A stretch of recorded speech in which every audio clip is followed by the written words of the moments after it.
In mobile technology, it's the same thing over and over. New device comes out, new device gets reviewed, new device gets forgotten. Almost no one follows up, no one follows along, no one sticks around to see how well a gadget ages over time, because there's always something new to drool over. So let's do something about it. Let's take another look at 2015's supersized iPhone to see if it's still worth its luxury price tag. I'm Michael Fisher with Pocketnow, and this is the iPhone 6s Plus After the Buzz.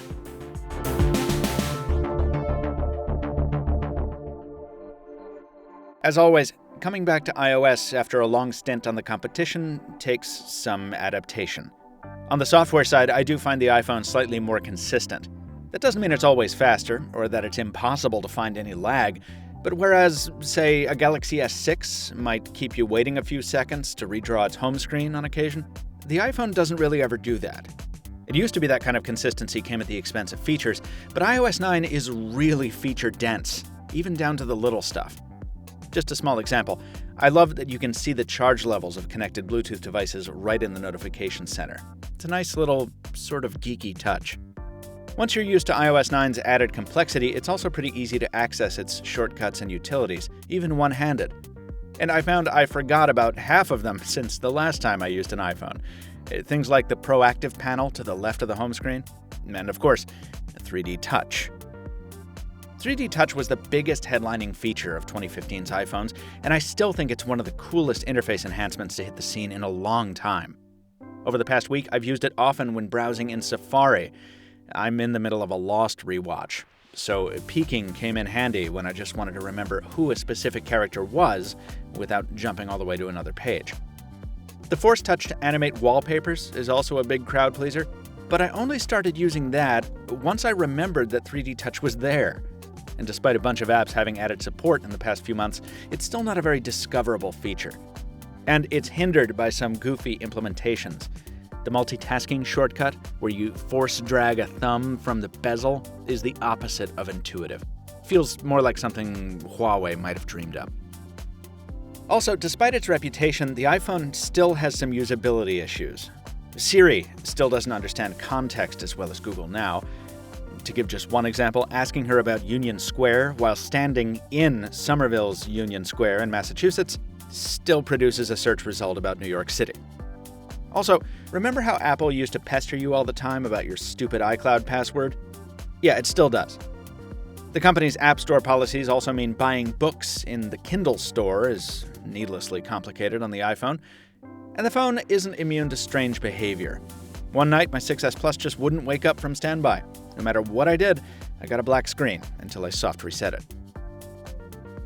Still, there's a reason Apple's about to sell its billionth iPhone, and it doesn't just come down to savvy marketing. The ecosystem edge is still huge.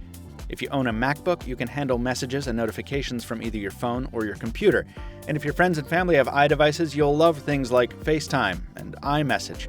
The ecosystem advantage also extends to hardware. There are many more accessories available for the iPhone, and if you go to a hotel, you're more likely to find an alarm clock that can accommodate your iPhone than, say, your Windows phone.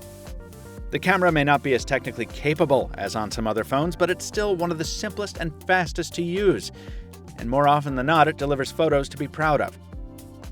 And in the specific case of the iPhone 6s Plus, battery life is just terrific.